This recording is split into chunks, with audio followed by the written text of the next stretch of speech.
चलिए आप सभी को नमस्कार।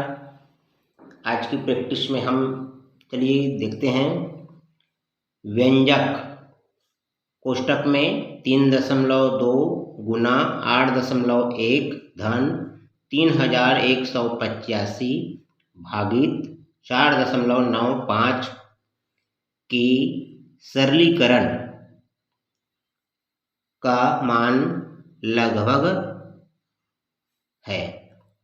यहाँ पर लगभग शब्द लिखा हुआ है, तो अपने को इसी को ध्यान रखते हुए हम देखेंगे कि 3.2 को हम 3 लिख सकते हैं। यहाँ पर इसको लगभग है, गुना 8.1 को हम 8 लिख सकते हैं, धन 3185 और भाग ये 4.95 लगभग 5 के बराबर है। हम इसको 5 लिख लेंगे ताकि सरल करने पर आसान हो जाए, क्योंकि लगभग मान पूछा गया है तो इस प्रकार के सवालों को ऐसे ही बनाना है। अब धन है, उस पार भाग अलग है और इस पार गुना है, तो हम धन के उस पार को भाग को करेंगे और इस पार जो अलग है उसको अलग होगा। तो ये 8 तिया 24 होगा और ये धन 5 से भाग करेंगे, 5 छक्के 30, यहाँ से 1 बचेगा, 18 हो गया, 5 तिया 15, यहाँ पर 3 बचेगा और 5 सत्ते 35, 5 सत्ते 35। यहाँ पर अब जोड़ देंगे 4 और 7 11, या इसको ऐसे लिख लीजिए, यहाँ पर 7 4 11 का 1, 3 और 2 5 और 1 6, 6 का 6, ये 661 जो है फिर लगभग किसके बराबर आ रहा है? 660 के बराबर है। ये ऑप्शन नंबर बी पे दिया हुआ है। ठीक है, चलिए अगला सवाल, यदि 42 भागित 7 बराबर 6 है तो 4.2 भागित 0.007 का मान है। इस प्रकार के प्रश्न को आप देखिए ऐसे देखते हैं,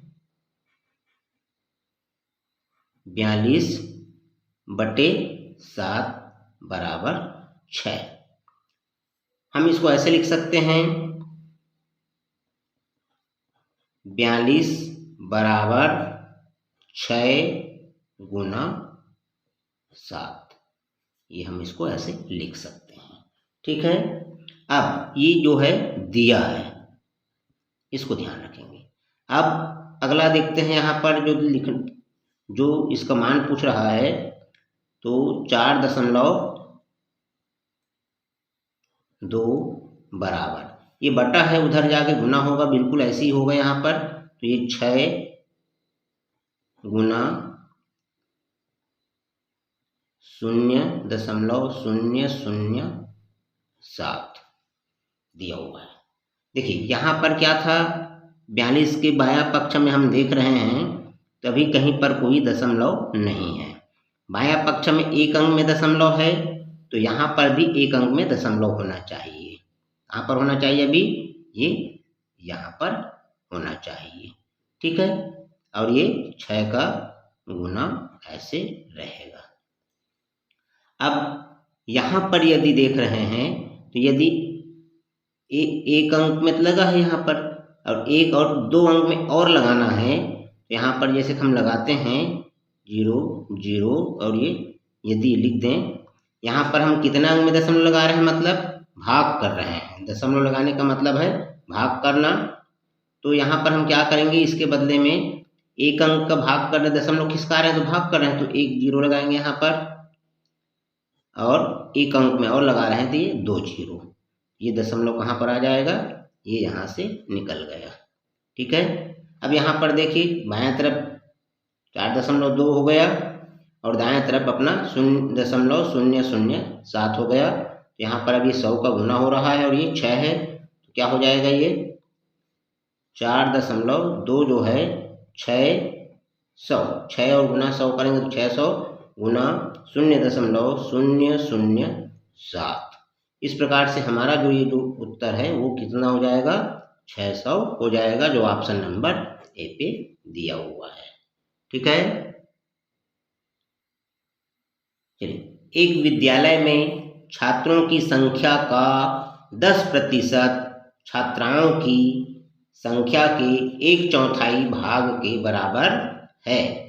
विद्यालय में छात्रों तथा छात्राओं की संख्याओं में अनुपात है। यहाँ पर छात्र, यहाँ पर दिख रहा है छात्र की संख्या, का लिखा है गुना कर देंगे 10%, 10 प्रति माने बटे, शत माने 100।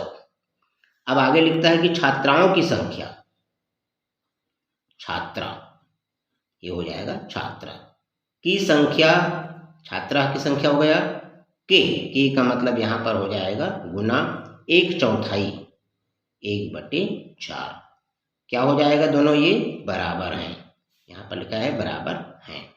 ठीक है, अब यहाँ से यदि ये शून्य से शून्य कट रहा है तो छात्रा को यदि इधर लाएंगे ये हो जाएगा छात्र बटे छात्रा, छात्र बटे छात्रा, ये बराबर है।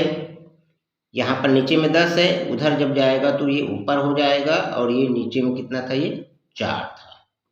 ठीक है, अब यहाँ पर कट रहा है, ये 2 दूने 4 और 2 पंचे 10, तो हम यहाँ पर ये बटा है उसको हम क्या लिख सकते हैं, छात्र अनुपात छात्रा बराबर, ये 5 है ऊपर में, अनुपात नीचे में है 2, तो छात्र और छात्राओं का जो अनुपात है 5:2 होगा, जो ऑप्शन नंबर बी पे दिख रहा है। ठीक है, चलिए, एक राशि 10 वर्ष में 2 गुनी हो जाती है, साधारण ब्याज की वार्षिक दर है। एक राशि है 10 वर्ष में, यहाँ पर यदि मूलधन है, यदि 1 है तो यहाँ पर 2 गुनी हो जाती है, मिश्र धन क्या हो रही है, मिश्र धन यहाँ से 2 गुनी हो जाती है। 1 था, ये कितना वर्ष में यहाँ पर है, 10 वर्ष, 10 वर्ष में 1 जो था वो क्या हो गया, डबल हो गया। 1 रुपया यदि था उदाहरण के बताओ तो वो 2 रुपया हो गया, ये डबल हो गया। तो यहाँ पर अब देखिए ब्याज, ब्याज कितना हो गया, मिश्र धन 2 हो गया और मूलधन 1, तो ब्याज भी क्या हो गया, उसका घटा देंगे 2 में 1 तो 1 हो गया। ठीक है, अब अपने पास देखो ब्याज निकल गया है, मूलधन है और समय है, तो अपने को सूत्र मालूम है किसका, दर का, दर बराबर ब्याज गुना 100, ब्याज गुना 100 बटे मूलधन गुणित समय। तो दर बराबर ब्याज कितना है, 1 है, गुना 100 बटे मूलधन कितना है, 1 है, गुना समय कितना है, 10 वर्ष है। तो कट रहा है उसको काट दीजिए, 0 से 0 कट गया।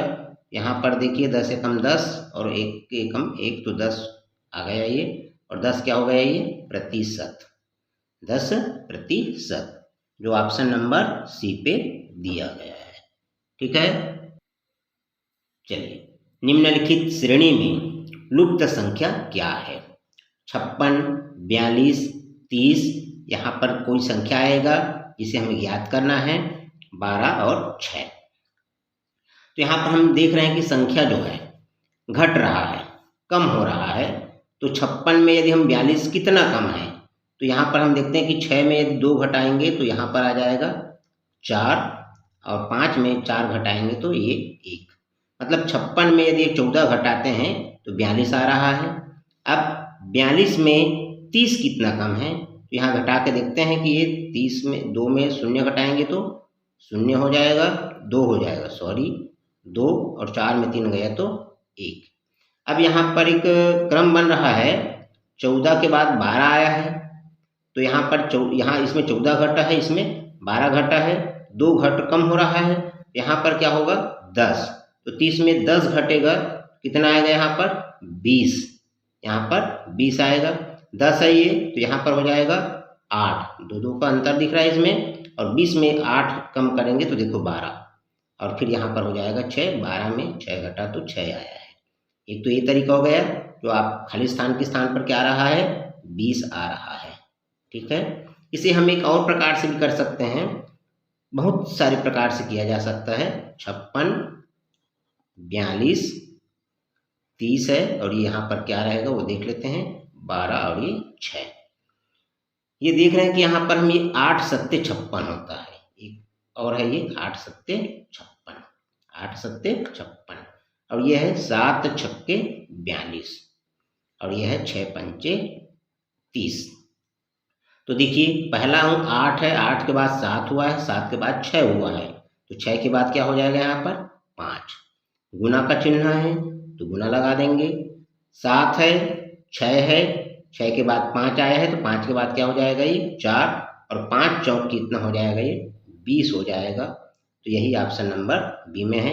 ये भी आप देख लीजिए, यहाँ पर कितना हो जाएगा 4 गुना 3, और ये हो जाएगा 3 गुना 2। तो इस प्रकार से बहुत सारे तरीके से हल किया जा सकता है। ठीक है, चलिए छोटी से छोटी 4 अंकी संख्या तथा बड़ी से बड़ी 5 अंकी संख्या का अंतर है। यहाँ पर अंतर है, घटाएंगे तो बड़े संख्या को ऊपर लिखेंगे। तो यहाँ पर देख रहे हैं कि 5 अंक की जो संख्या होगा बड़ा होगा, और 4 अंक का जो संख्या होगा वो 5 अंकों से छोटा होगा। तो 5 अंक की क्या हो रहा है, ये बड़ी से बड़ी संख्या 5 अंक का। 5 अंक का बड़ी संख्या क्या होता है, इसमें 5 बार 9 लिखेंगे, 1 2 3 4 और ये 5। ये हो जाएगा 5 अंकों की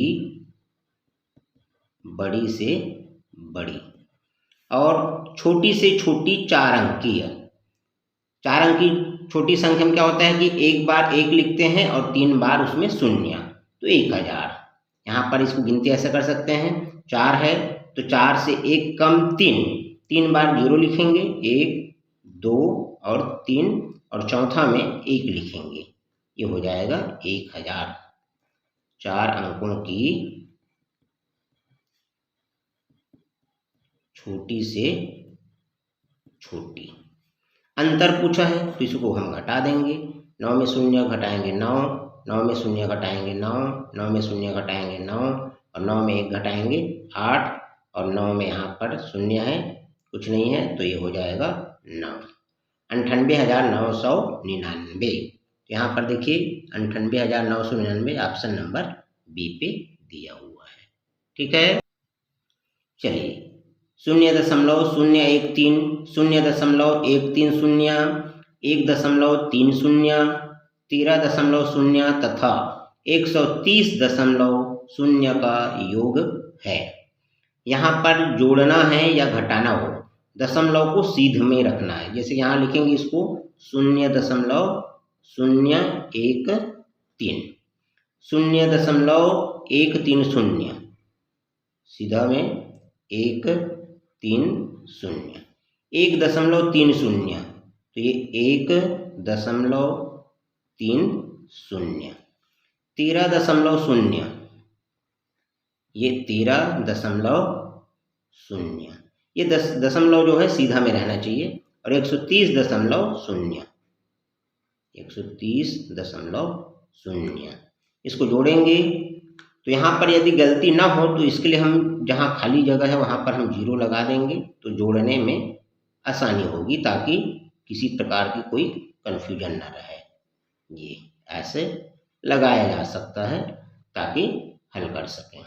अब हम इकाई इधर से जोड़ते आएंगे आखिरी से, तो यहाँ पर हो जाएगा 3, और यहाँ पर 1 और 3 4, 1 और 3 4, दशमलव है सीधा में तो दशमलव लगाएंगे, और यहाँ पर है 1 और 3 4, और ये 1 और 3 4, 1 का 1, 144.443, 144 ये 2 जगह है, और उसमें देखो यहाँ पर है 4 4 3, ऑप्शन नंबर बी पे है। ठीक है, एक आयत की लंबाई उसकी चौड़ाई की 3/1/3 गुनी है तथा उसका परिमाप 130 मीटर है, उसका क्षेत्रफल वर्ग मीटर में है। यहाँ पर परिमाप दिया हुआ है और उनका क्षेत्रफल निकालना है। तो सबसे पहले देखिए लंबाई जो है चौड़ाई की इतनी गुनी है, तो चौड़ाई को यदि हम क्या मान लें x, चौड़ाई x मान लें तो ये क्या हो जाएगा अब यहाँ पर लंबाई कितनी गुनी है 3 तिया 9, 9 और 1 10, 10/3, 10/3 गुना है इसका, ये x है तो उसका 3 गुना 10/3 गुना है। ठीक है, अब यहाँ पर परिमाप के लिए क्या होता है इन दोनों को जोड़ते हैं और 2 से गुना करते हैं। परिमाप बराबर 2 गुना लंबाई धन चौड़ाई। ठीक है, परिमाप यहाँ पर हम रखते हैं तो क्या हो जाएगा ये 2 गुना लंबाई, यहाँ पर ये 10 x/3 धन चौड़ाई है x है और बराबर परिमाप कितना दिया हुआ है 130, ये 30 दिया हुआ है। ठीक है, यदि हम इसको जोड़ते हैं तो यहाँ पर क्या हो जाएगा 2 का गुना है यहाँ पर बटे 1 कर देंगे तो इसका जो एलसीएम आएगा 3, 10 एकम 10x धन 3x 3x बराबर 130। ठीक है, अब यहाँ पर देखिए ये 10 और 3 13x, 13x 10 और 3 13x, 13x अब यहाँ पर है और 13 बाहर में 2 का गुना हो रहा है तो 13 दूने 26x/3 बराबर 130। अब ये x का मान ज्ञात करना है तो 3 का भाग हो रहा है तो उधर जाके क्या हो जाएगा ये गुना हो जाएगा। देखो यहाँ पर गुना कर दिया, इसको काट दिया, यहाँ पर 26 का गुना हो रहा है, अब छांतर करेंगे तो ये क्या हो जाएगा भाग हो जाएगा। तो इधर देखो हमने भाग कर दिया और ये काट दिया, यहाँ पर क्या बच रहा है x बराबर, यहाँ पर देखिए 13, यहाँ पर 13 दिख रहा है तो 13 दूने 26 और 13 एकम 13, 13 शून्य 10 है अभी, 2 एकम 2 और 2 पंचे 10, 5 गुना 3, 5 गुना 3 5 तिया 15, 5 तिया 15। अब चौड़ाई कितना हो जाएगा देखिए यहाँ पर 15 हो जाएगा और लंबाई में हम रखेंगे तो 10/3 गुना 15, 3 एकम 3, 3 पच्चे 15 और 10 पंचे 50, ये 50 मीटर निकला है और ये चौड़ाई उसका 15 मीटर है। अब ये पूछ रहा है क्षेत्रफल,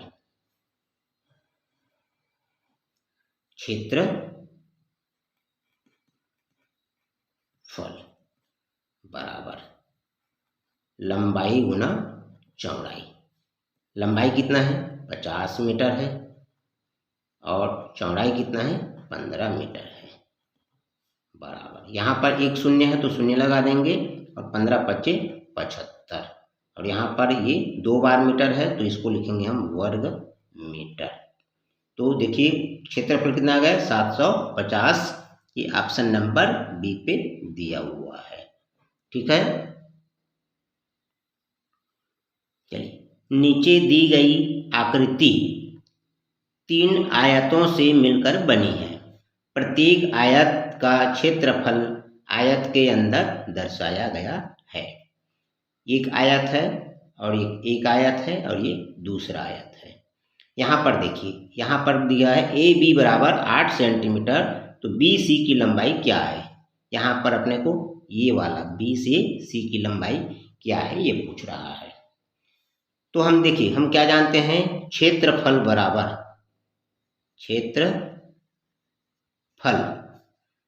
बराबर लंबाई गुना चौड़ाई।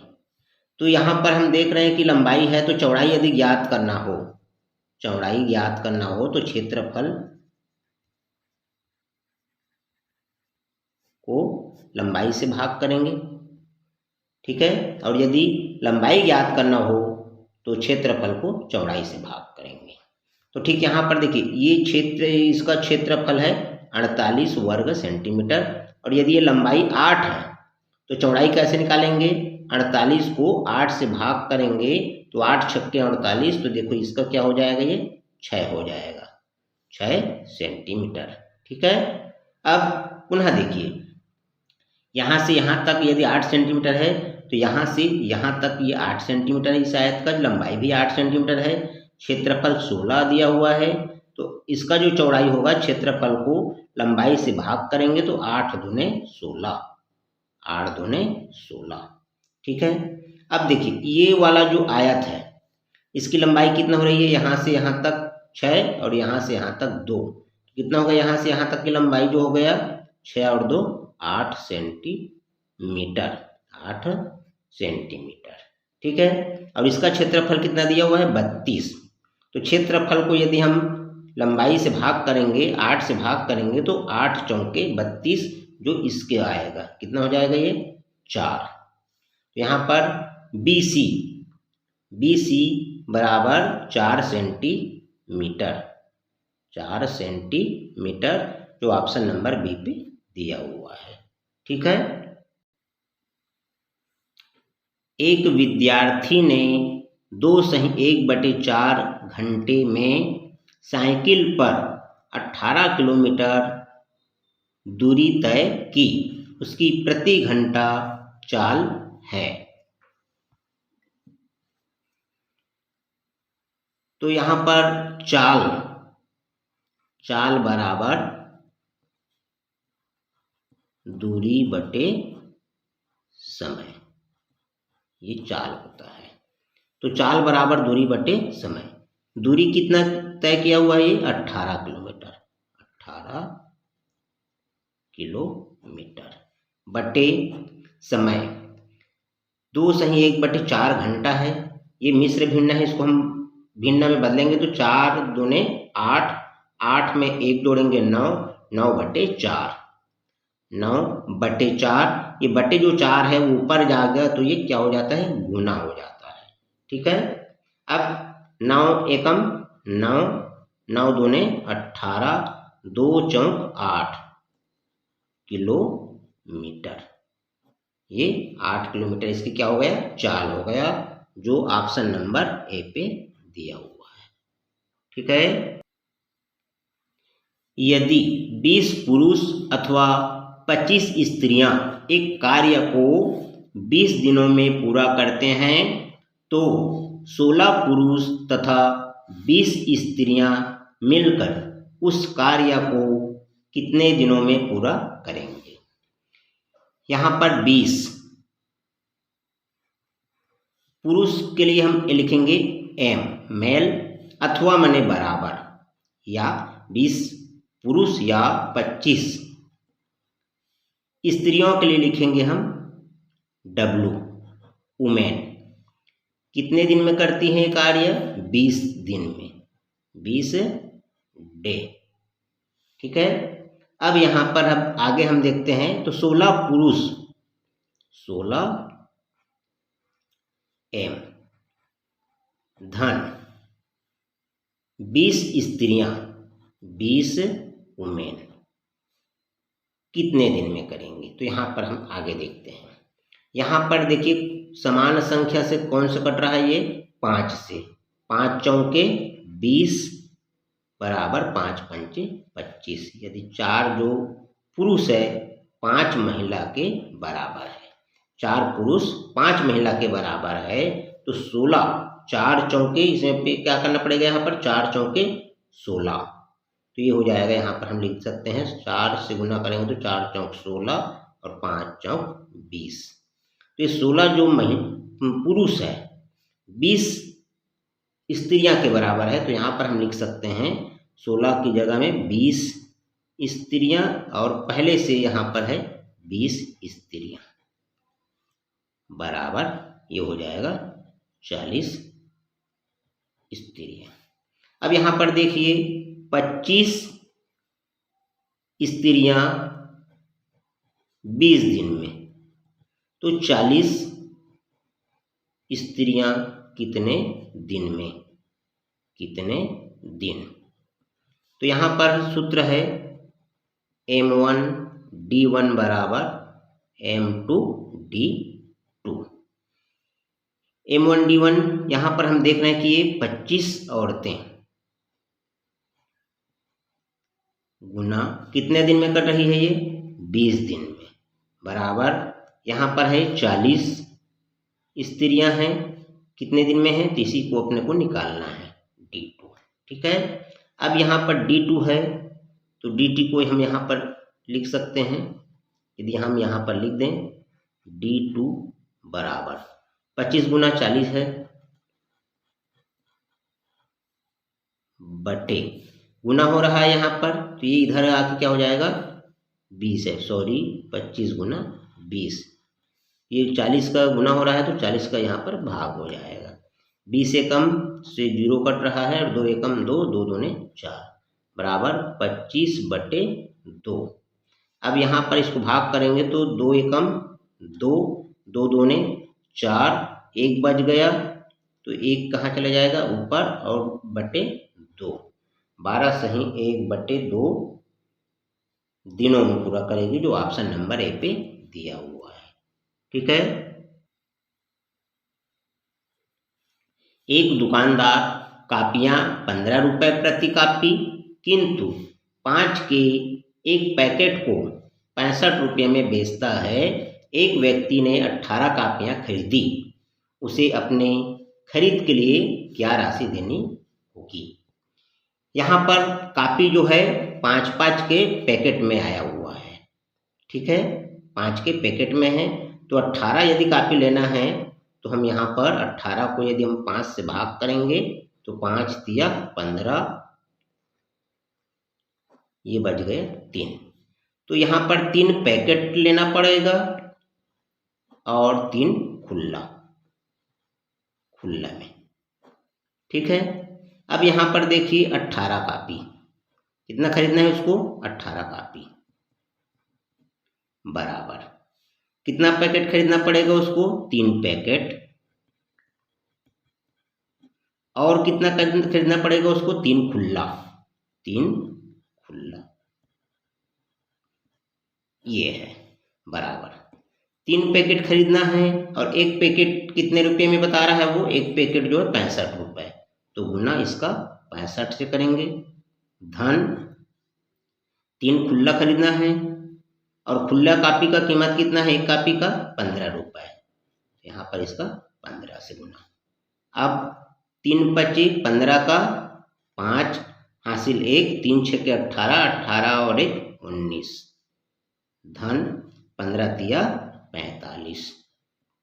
अब यहाँ पर इसको जोड़ेंगे तो जोड़ने के लिए यहाँ पर इसके नीचे लिख दीजिए 45 को, तो ये हो जाएगा 5 और 5 10 का 0 हासिल 1, 9 4 13 और 1 14 का 4 हासिल 1, 1 और 1 2, 240 रुपए, जो ऑप्शन नंबर बी पे दिया हुआ है। ठीक है,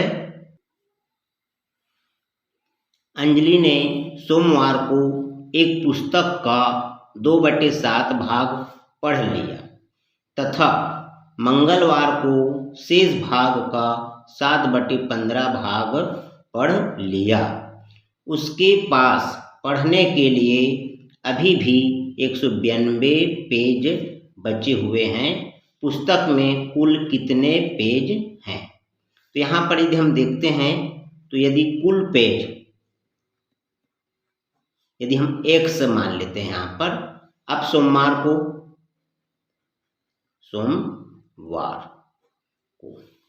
पुस्तक का कितना भाग, पुस्तक कितना है उसका पेज 1 है, यहाँ पर 1 कितना भाग पढ़ा है पुस्तक का माने गुना, और ये हो जाएगा 2/7 भाग पढ़ लिया, ये क्या होगा यहाँ पर पढ़ा। अब शेष तो कितना बच गया यहाँ पर, पहले कितना था 1 था, इतना पढ़ लिया उसने 2x/7, यहाँ पर 1 करेंगे तो बराबर हो जाएगा 7 और 7 1 ऋण 2x, यहाँ पर हो जाएगा 7 1 ऋण 2x बराबर 5x/7। देखो इतना इसने पढ़ लिया है, अब ये शेष है। आगे हम देखते हैं मंगलवार को।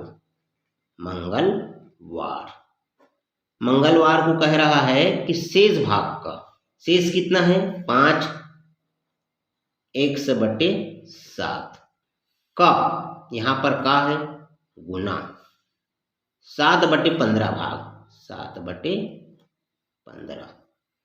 तो ये 7 से 7 कट गया, 5 एकम 5, 5 तिया 15। ये क्या हो रहा है यहाँ पर, ये x/3 इसने पढ़ा। क्या हो गया, ये पढ़ लिया। अब उनके पास पढ़ने के लिए अभी कितना पेज बचा है, 192 पेज। तो देखो सोमवार को कितना पढ़ा उसने, 2x/7। तो कुल कितना पढ़ लिया, कुल ये सोमवार को पढ़ा है 2x/7, x/7। मंगलवार को पढ़ा है 1/3। तो दोनों को यदि हम जोड़ दें तो कुल कितना पढ़ लिया, तो हर का लघुत्तम आ जाएगा यहाँ पर 7 तिया 21 बराबर, यहाँ 3 है तो 3 दूने 6x और धन यहाँ 7 एकम 7x बराबर 7 और 6 13 x/21। ठीक है।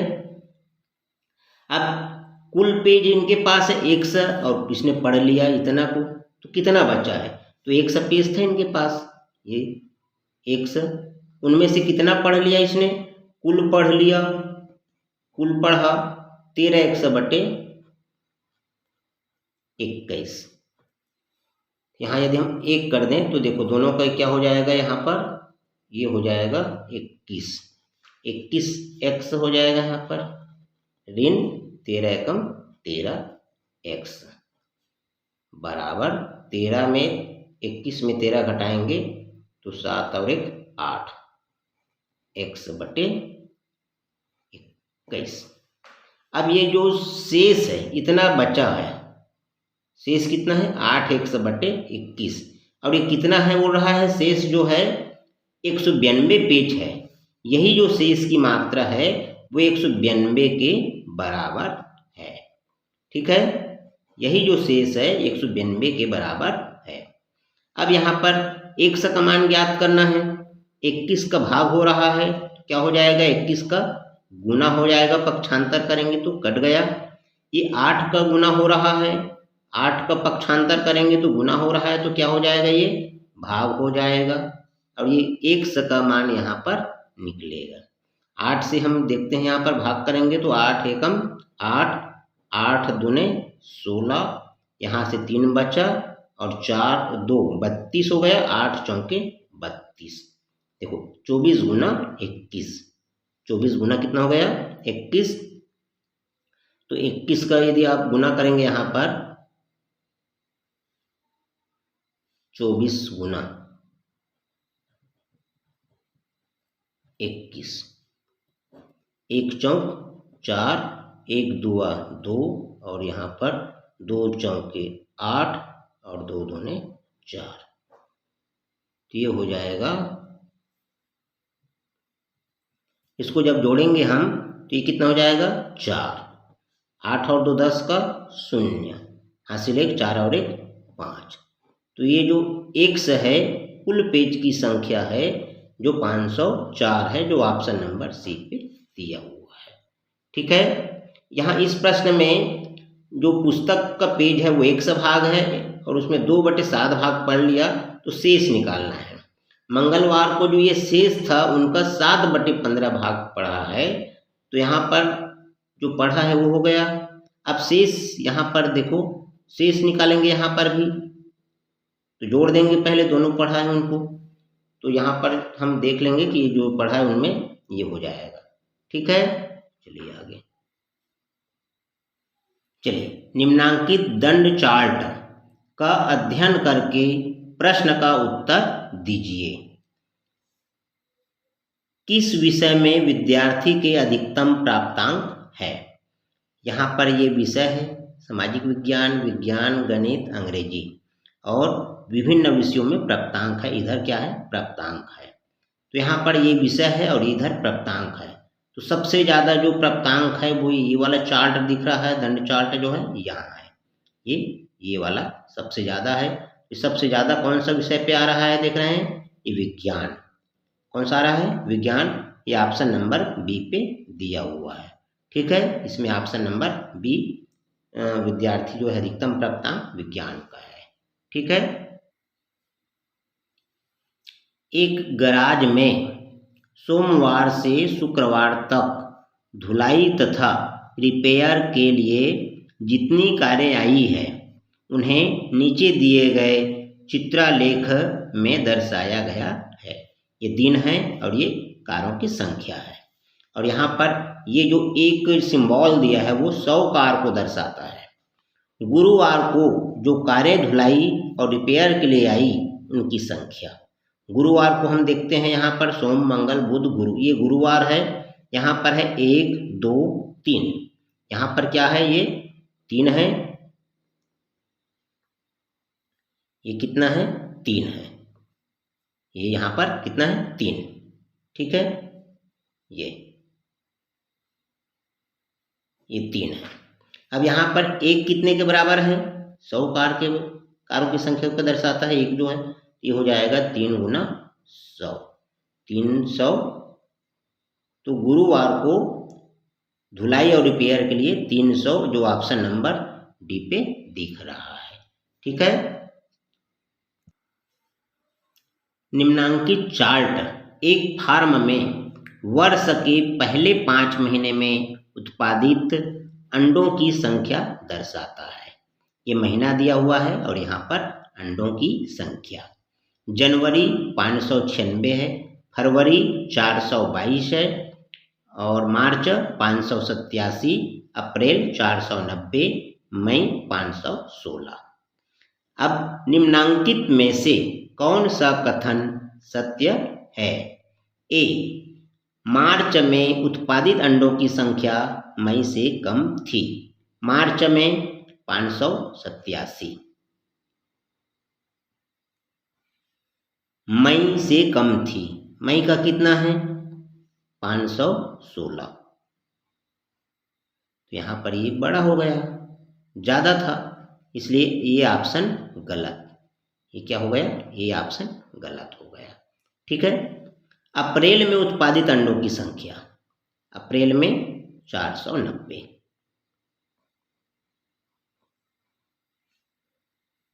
फरवरी से कम थी, फरवरी का कितना है, 422। ये ज़्यादा है और ये कह रहा है कि कम थी, तो ये भी ऑप्शन गलत। जनवरी में उत्पादित अंडों की संख्या, जनवरी में 596, 596। मार्च से कम थी, मार्च में 587। तो 587 से ज़्यादा है और प्रश्न कह रहा है, ऑप्शन कह रहा है कि कम थी। ये क्या हो गया, गलत। जब ये तीनों गलत हो गए तो चौथा ऑप्शन राइट होगा। एक बार देख लीजिए, मई में उत्पादित अंडों की संख्या 516, मार्च से कम थी, मार्च में कितना था, 587। कम मतलब भी देखो छोटा, ये क्या हो जाएगा, राइट। तो ऑप्शन नंबर डी सही है। ठीक है, 7 के प्रथम 7 गुणजों का योग है। यहाँ पर 7 के प्रथम 7, तो 7 एकम 7, 7 दूने 14, 7 तिया 21। ऐसा करते करते हम देख सकते हैं कि 7 से 7 सत्ते 49, इस प्रकार से 1 2 3। तो हम 7 एकम 7, 7 दूने 14, 7 21, 7 चौक 28, 7 पचे 35, 7 छक्के 42। ये आपको दिया हुआ है। इसको अपने को योग ज्ञात करना है। यदि हम योग ज्ञात करना है तो इसको हम क्या कर सकते हैं, सब में 7 शामिल है, 7 को हम बाहर निकाल सकते हैं। और 7 एकम 7, धन 7 दूने 14, धन 7 तिया 21, 3 धन 7 चौके 28, धन 7 पचे 35 और 42 का 7 छक्के 42, धन 7 सत्ते 49। हम सभी से 7 निकाल दिए। देखो ये छोटा हो गया। अब यहाँ पर इसका जो योग है उनको 7 से गुना कर सकते हैं। अब 7 से तो यहाँ पर गुना, हम इसको जोड़ सकते हैं, इसको जोड़ सकते हैं, लेकिन मैंने एक सूत्र बताया था, यदि प्राकृत संख्या का योग क्या होता है, आखिरी पद 7 है गुना आखिरी पद में 1 जोड़ेंगे तो 7 और 1 8 और इनको 2 से भाग करते हैं। ये आपने क्या बताया था मैंने, अंतिम गुना अंतिम धन 1 और इसको 2 से भाग करते हैं। ये जो कोष्टक के अंदर है, तो देखो 7 है आखिरी पद, n की संख्या 7 है गुना आखिरी में 1 जोड़ दो बटे 2, 2 एकम 2, 2 चौके 8, 7 चौक 28 और इसमें 7 का गुना, 7 अट्ठे 56 का 6 हासिल 5, 7 दूने 14, 14 और 5 19, 196 जो ऑप्शन नंबर बी पे दिया हुआ है। दो अभाज्य संख्याओं का महत्तम समापवर्त है HCF। यहाँ पर दो अभाज्य संख्याओं का, तो इस प्रकार की कुछ संख्या नहीं दिया है तो हम लोग हड़बड़ा जाते हैं कि किसका निकालें। तो आप अपने मन से दो छोटी अभाज्य संख्या लिख सकते हैं। अभाज्य संख्या है 2 है और है 3, 2 और 3 है। अब देखिए दो अभाज्य संख्याओं का महत्तम समापवर्त क्या है। देखो 2 का 1 और स्वयं 2 से भाग जाता है और 3 1 और स्वयं 3 से भाग जाता है। दोनों में जो कॉमन है, दोनों में जो उभयनिष्ठ है वो क्या है, 1 है। यही इसका क्या हो जाएगा, महत्तम समापवर्त होगा 1। ऑप्शन नंबर बी पे दिया हुआ है। क्योंकि दो अभाज्य संख्या वो किसी और संख्या से भाग ही नहीं जाता, तो उनमें उभयनिष्ठ जो गुणनखंड होगा वो 1 ही आएगा, वही है अभाज्य संख्या का महत्तम समापवर्तक। ठीक है। 105 तथा 240 का लघुत्तम समापवर्तक LCM ज्ञात करना है। तो यहाँ पर हम इसका अभाज्य गुणनखंड विधि से निकालेंगे 240। यहाँ पर ये सम संख्या है, तो सम संख्या है तो हम क्या करेंगे, 2 से भाग जाएगा। ये नहीं जा रहा है, इसको वैसे ही रख देंगे। 2 एकम 2, 2 दूने 4 और 2 शून्य 0। ये अभी फिर से सम संख्या है, फिर से 2 से भाग जाएगा। ये हो जाएगा 105 को ऐसे ही रहने दें और 2 से 2 छक्के 12, 2 शून्य 0। फिर से 2 से भाग करेंगे, सम संख्या यहाँ पर ये नहीं जाएगा तो उसको ऐसे ही रहने दें। 2 तिया 6, 2 शून्य 0। फिर से 2 से 105 को ऐसे ही रहने दें। 2 एकम 2, यहाँ पर क्या बच गया 1 और 2 पंचे 10। अब देखो ये सम संख्या नहीं है, ये अब 5 और 1 6 अंकों का योग, 6 3 से भाग जाता है, 5 और 1 6 3 से भाग जाता है, तो 3 से भाग करेंगे। 3 तिया 9 और यहाँ पर 1 बच गया 15 हो गया, 3 पच्चे 15, 3 पच्चे 15। अब 3 से भाग नहीं जाएगा, 5 से भाग करके देखते हैं। 5 सत्ते 35 और 5 एकम 5, ये 7 बचा है, 7 एकम 1 और ये 1।